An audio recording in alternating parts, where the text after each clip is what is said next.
You have been waiting for it. Many of you thought I wouldn't finish it. To be honest, I thought I wouldn't finish it, but I finally was able to finish my Yae Miko cosplay. This is a story of perseverance, of curses, of absolutely everything going wrong, but I still kept going.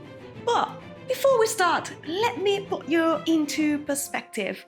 It is the year 2021 and Genshin Impact released their newest kingdom, which is no other than Inazuma, with all the Japanese-style characters that everybody fell in love with. Of course, I was one of them, and Yae Miko was the one that my eyes went into just straight. That's probably not true, I kind of like them all. Of course, as soon as I saw her design, I knew I had to make it, and I started planning. What followed was just not a very long project, but a series of unfortunate events that made this cosplay to be delayed and delayed over and over again, sometimes because of my own lack of sight and time management, and other times for things that were out of my control. Fabric disasters, patterns that won't work, broken tools, we have everything in this story. And I kept going back to Yae over and over and over again until this year I finally finished her. You have been waiting for a very long time, so I think it is time to just show you how I made my Yae Miko cosplay. But let's go back to the beginning. I first started working on Yae Miko in 2022, and contrary to any other project that I have made in the past, I actually started with the wig, which is probably one of my least favorite things to do in cosplay. I made the ears out of EVA foam and fur, and I already have a full tutorial on how I made it, so I'm just gonna skip ahead very quickly because you have already seen me doing all these things.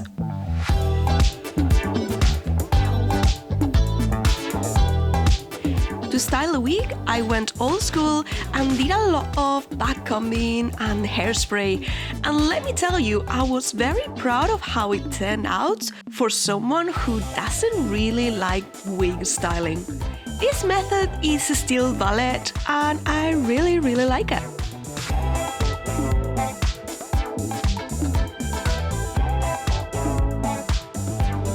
Look at how good it looks when I first style it. I really wanted to carry on with this project, but it wasn't until 2023 when I actually had my first attempt to make the cosplay. Welcome to Cosplayland! I am Alice and today I'm doing a different video. It is the first time I'm actually doing a pattern for a cosplay specifically made by another cosplayer, and I'm very excited about it.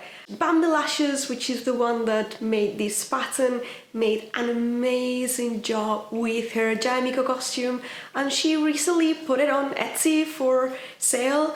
I already know there are some things that I want to modify, but that's what patterns are there for. You don't have to do everything exactly the same way as they tell you to. Her tutorials are more focused into how she created this or that detail.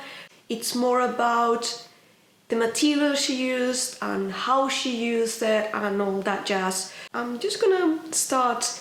I have already printed all the pages. It was 1,000,000 pages. And I'm gonna just start sewing this project, see what happens.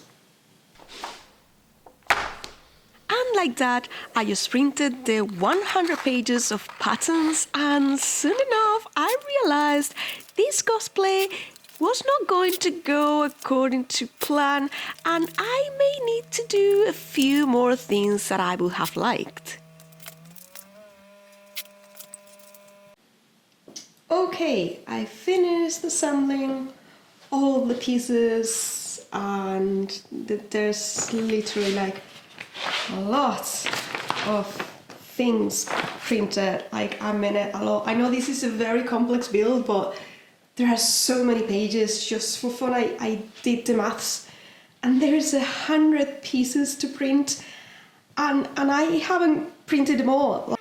And basically here I just start rambling for about 20 minutes about how you should be saving some paper and just saving some trees, and also how I don't like some of the pieces and how I plan to change it, and how I'm gonna be using other patterns that I have in my own stash because I prefer the fit of them, blah blah blah. It's just a very long story, so let's just get to some of the changes that I made, which is a lot. Okay, I'm just going to show you why I'm going to change the obi. She calls it obi and it is an obi. So the obi is like the sash that goes around her waist, and she has done it pretty much like a corset. So all the pieces are like this to shape your body and just to hook your body and make it look like an hourglass effect on it. However, Inazuma is based on Japan, like you can't argue that it's based on Japan because it's based on Japan. And the way a Japanese obi is constructed, it's like that. It's a rectangle. Like the Japanese beauty, whatever you call it, standards are about having a very square shape. And I looked at the design to see if she has like this hour shape, like glass, hourglass, this hourglass shape, and I don't really think she does. I think she's pretty much a square. I personally am going to make mine look more Japanesey because I like making my costumes inspired in real life garments. So I'm gonna be changing the obi, and I'm literally going to make a square for the obi. That's how I interpret it, by the way.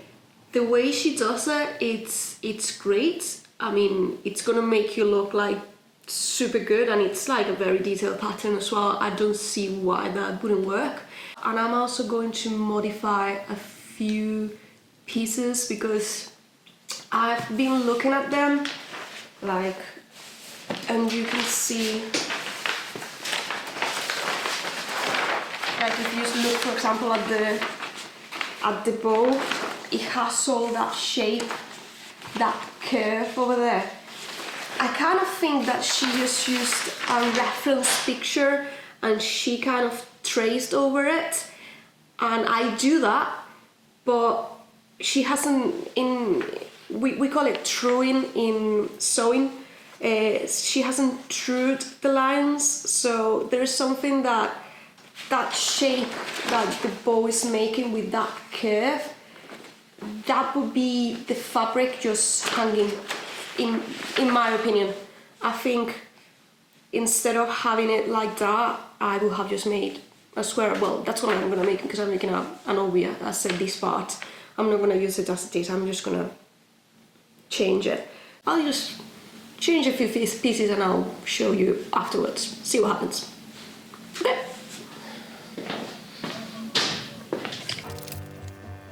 And what started like an easy cosplay where I just had to assemble the pieces became a full task of remaking every single pattern, remeasuring every single line, and redrawing every single flower. I don't think I left a single line untouched. The pattern would have worked as it was, but it was definitely not what I am used to, and it was not up to my own standards, so I decided to completely remake the cosplays using the paper that I had already printed, but totally changing everything. And yes, all this with cats.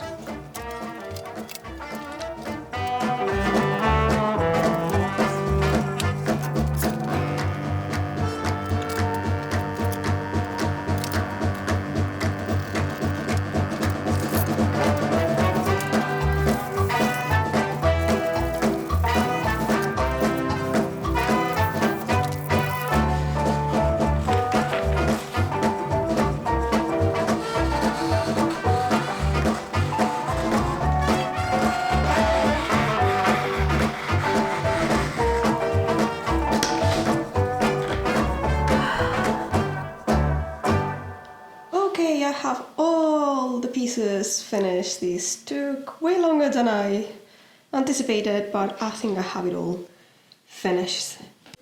This is the obi, and you can see I totally, this is upside down, but basically the top of the obi that she made was kind of like this triangle shape, and I'm instead going to be doing just a square and then you gather it.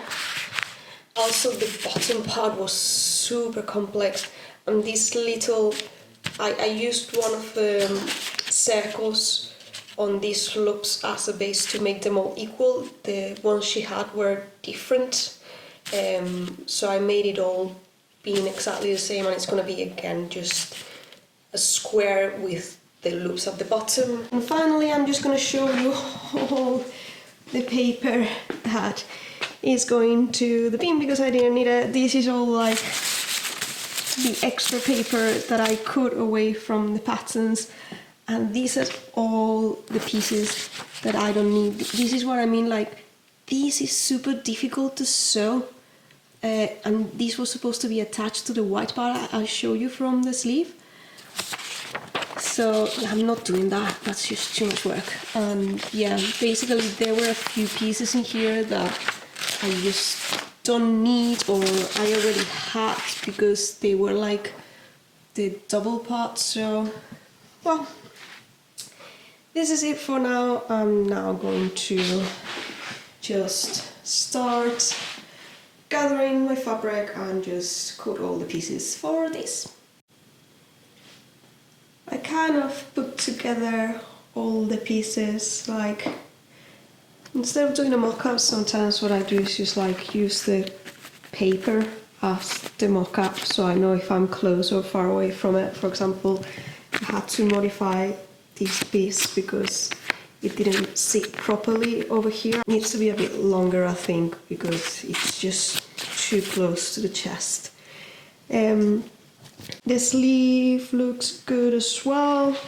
This is my new obi, which is, as I said, just going to be a rectangle. Much easier to put together, much simpler and more Japanese looking. And then you have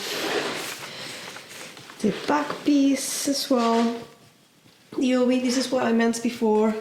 She had made this part as a triangle, and I have made it like this is a rectangle, but when you just like fold it a little bit, because there's going to be a loop as if it was a bow, it creates that shape that she had done here. Just it's going to be easier to loop this, making it like double fabric.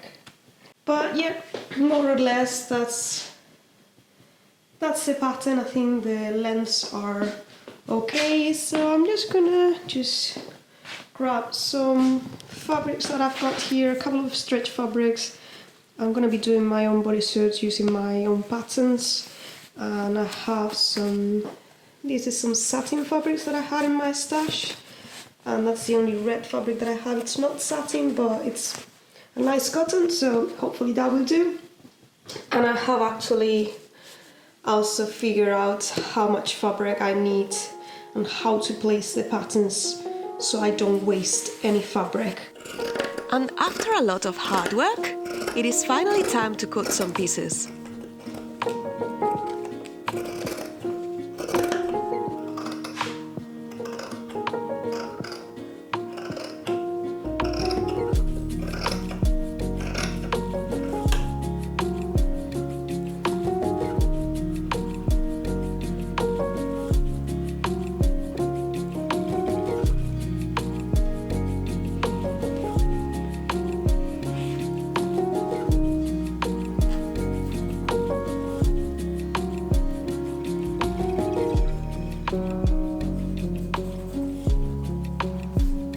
But of course, this also took some time, and after having to remake the pattern and create some new pieces, not to mention running a cosplay business so I can actually eat, a few months passed until I was able to start assembling pieces for real. Can I cut the last piece? I know you like that fabric, but I kind of need it, you know.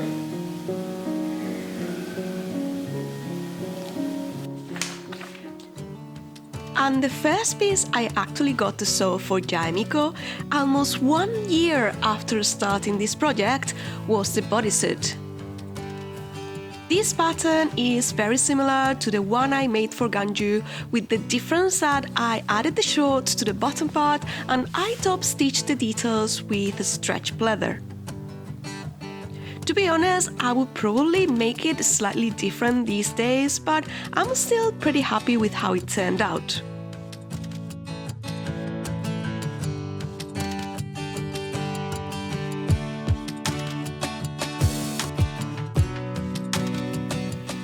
However, this time I wasn't able to carry on either, and it took a few more months to be able to carry on working on this project. Welcome to Cosplay, I am Alice, and today I'm going to be showing you a cosplay process. I started this cosplay over 2 years ago. I've wanted to make it since she was released, which was quite a while ago. Genshin Impact cosplays take a lot of time. I thought I would just get someone else's patterns in order to speed the process and make everything faster, and I was wrong. Unfortunately, my cutting machine that I was going to use to create all the flower patterns on her sleeves and her dress broke, and I had to stop.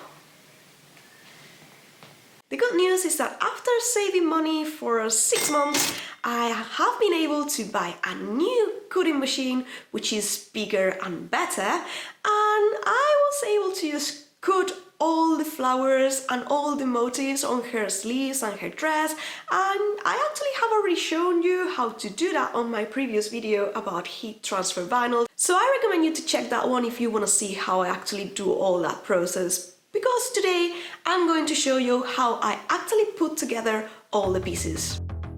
The next big chunk for Yae Miko was ironing all the heat transfer vinyl and finishing all the little pieces, and there's a lot of pieces. And I wasn't sure this time I would be able to finish it, but I underestimated how long it actually takes to do all the little parts.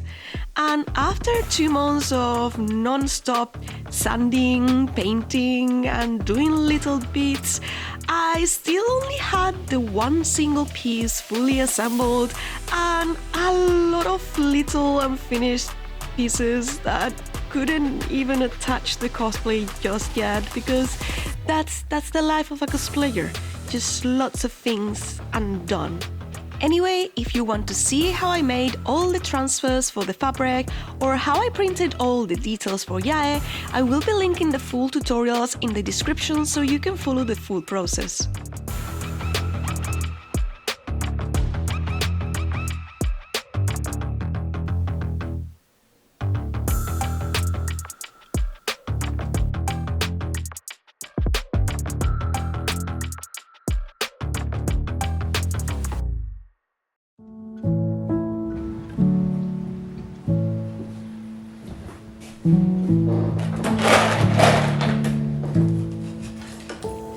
I'm hushing the dog on the chain.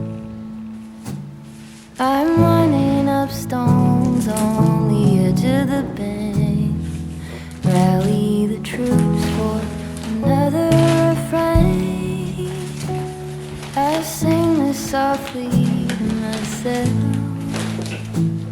I sing this softly to myself. Ready for attempt number 6? This time, with all the pieces ready, it was just a matter of assembling everything together, and it should be very easy, right? Like, absolutely. I absolutely know what I am doing. So let's get some things done.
could start assembling the pleated skirt, which I had cut wrong, it was time to do the top, which turned out to be also wrong.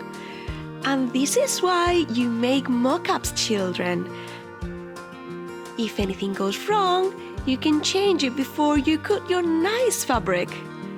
I couldn't recut the pieces because I had no fabric left after 3 years, but fortunately I was able to fix the issues and just re-sew a few parts, even if this took way longer. Even after fixing the issues, the top was still a bit short and I had to do a few tricks to fix it, but fortunately it won't show under the obi and the final piece is still very wearable. I also started assembling some of the trinkets she wears. This was a bit tricky, but fortunately my helpers are always there to cheer me up.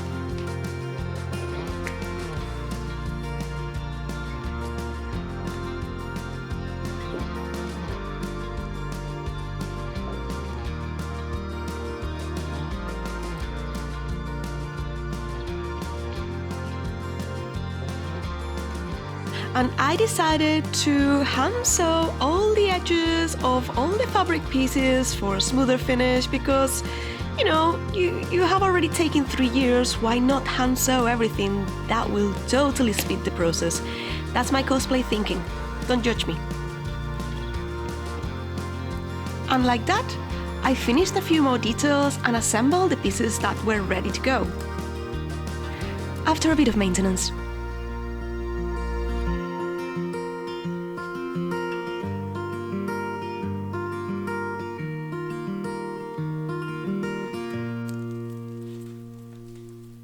And this brings us to the next chapter.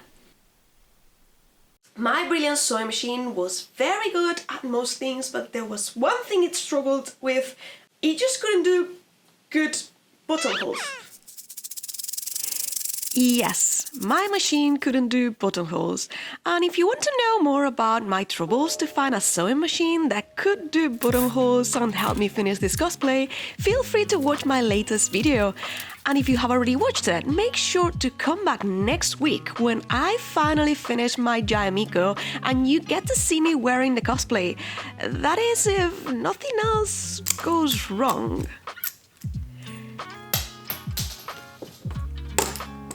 Thank you very much for watching, and I will be seeing you in this adventure when I finish it. Bye! They've changed this program. Got her. Beautiful. I just went ahead and bought it.